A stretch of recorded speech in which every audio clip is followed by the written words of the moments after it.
facing the hard things from God.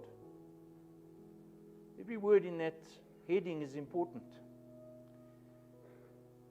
The command from God to Abraham to offer up his only son Isaac surely was more than enough, more than sufficient to confuse him. What's going on here? He's stirring in his mind all sorts of doubt as to whether did this command actually come from God, the God of truth and the God of love? Is it possible? I put myself into his position. Is it possible that God, who had consistently and repeatedly promised for 25 years to give them the son, and then when it seemed unlikely and impossible for Sarah to conceive, she did conceive, now God requires his death? How can it be that God, who said that this son, and let me quote an old author, Charles Simeon, he says that this son was constituted the appointed medium for bringing into the world the seed. Ultimately Jesus, of course, in whom the nations of the earth were to be blessed. That this son was to be taken by his father and offered as a burnt sacrifice to the Lord. Can this really be from God? To take the life of an innocent boy. And again, the thoughts that must have entered into the mind of Abraham.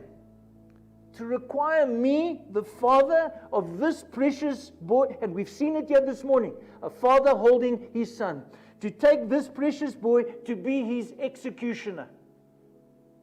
Surely the suggestion must come from Satan,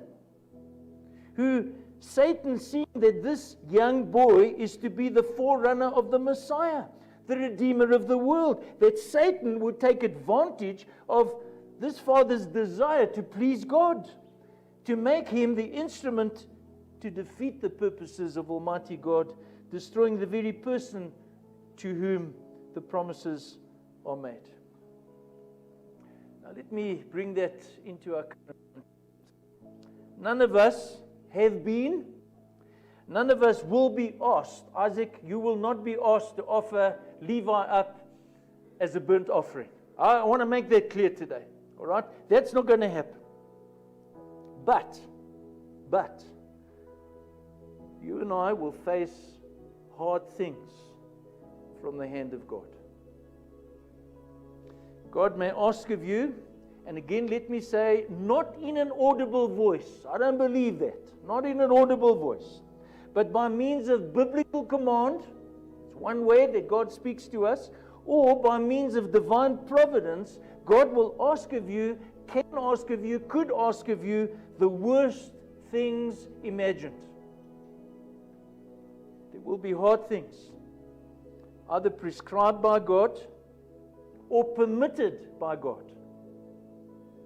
that will suddenly and unexpectedly interrupt your beautiful and contented life. I've listed different examples or possibilities here. Jesus did call each believer to a life of self-denial. That can be quite difficult. He calls us to stand up and be courageous, to stand up against and even to turn our back on deception and error.